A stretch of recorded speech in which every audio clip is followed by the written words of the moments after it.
So we're going to take a look at flying side kicks. Flying side kicks are kind of a cool move. It's kind of an iconic movement for martial arts. However, it's not a move that's really that practical for most self-defense applications or sporting applications. So it's kind of this highlight kind of move, good for pictures. So we're going to train it in that artistic fashion because that's the most common application of the move is to take a good picture. Flying side kicks. A lot of the skill is a jumping skill. So you need to know how to jump correctly, and it's a 1-foot jump. If you get that part right, you've got a lot going on for you, but a lot of times what causes people big problems is they jump off of either 2 feet and try to perform a move, or they jump off of the incorrect foot. So if you're right-handed like me, you want to kick with your right foot. So you don't want to jump and kick with the same foot. You want to kick with your right, and that makes your jumper your left. So as I run and I approach my jump, my right leg is safe for kicking, my left leg will be jumping me. So our first skill is to just practice jumping. Let me show you the skill. I'm a right-hander, I'm jumping off of my left foot.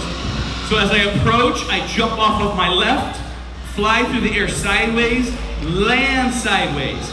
My right leg would be kicking, so my right hip is in the lead. So I want to orientate my body so that my right hip is in the lead while I'm jumping and flying through the air.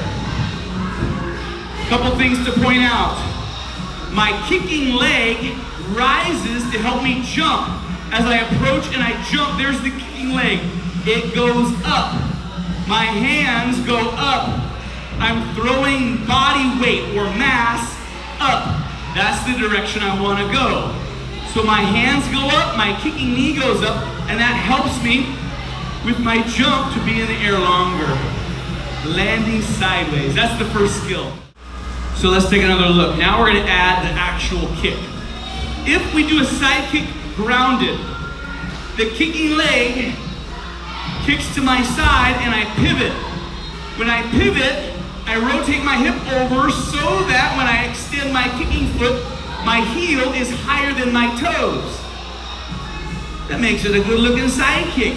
That my hip rotates all the way over to get this alignment. We want that alignment on your kicking foot. If your toes on your kick are above your heel, that's a front kick. My hips are aligned as a front kick. So to do a side kick, we need to turn our hip over all the way. Toes downwards, okay? When you're flying through the air and you're applying your side kick, punch with the corresponding hand. Since I'm kicking with my right leg, I'm punching with my right hand same time while I'm in the air. Left hand needs a home. The home is tucked back at your hip as you punch. The jumping leg, the one that springs us into the flying side kick, is going to tuck foot towards knee. That's my in the air, take the snapshot at that moment position. And then I open up from that position, land back on the ground on top of my feet. A couple quick examples. We do the flying side kick over the obstacle, we approach and perform the kick. We approach, shooting the punch, tucking the hand, tucking the leg. One more.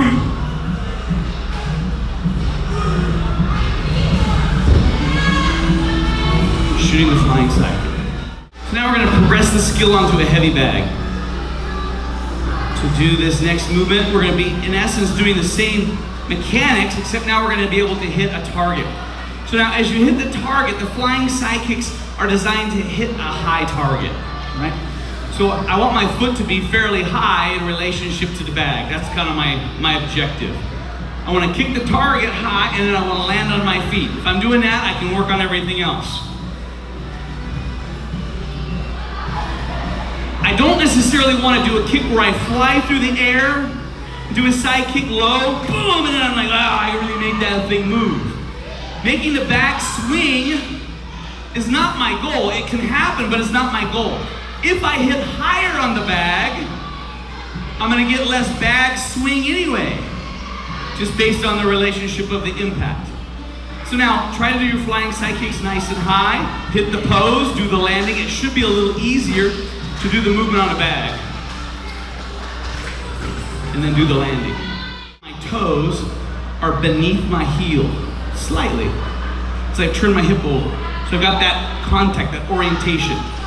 Because of the bag, we should be able to see our foot impact the bag, and if your toes are up, flying through the air, and you hit this way, your hip is not turned over, you're not exactly doing a flying side kick all the way. You gotta turn that hip all the way over as you're in the air so that your toes are on the bottom side of the kick.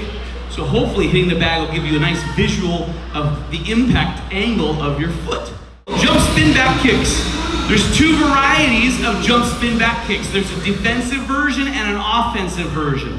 Defensive version we just call a jump spin back kick. The offensive version we call a stepping, jumping, spinning back kick. They're very similar, however, they do have some nuance that's different. If I'm in this position and I'm gonna do the defensive version, the jump spin back kick, it follows the same general essence of a spin back kick. Front leg is stepping leg, steps across the center line, lands. Then I turn and I shoot the back kick with my back leg, finish the kick, finish the turn. That's the grounded spin back kick. Step, turn, execute the kick, finish the turn. So now, for us to do the jumping variety, instead of doing this, I hop into it. So both feet jump and they hop me to this backwards orientation, putting me in a very similar position. That's jump number one. Then I do jump number two. I just jump into the kick. So I jump once and jump twice, applying the spin back kick. So real quick, I was talking to a student earlier about spin back kicks in particular, but this is the case with a lot of spin kicks. It's a high risk technique and it's a high reward technique. The risk is it's hard to hit the target, right? You're not looking at it, you're spinning, there's a lot that can go wrong for just hitting the target. And then it's hard to manage distance at the same time. It's high risk for that reason, but when it works, the rewards are very high because it's such a powerful move.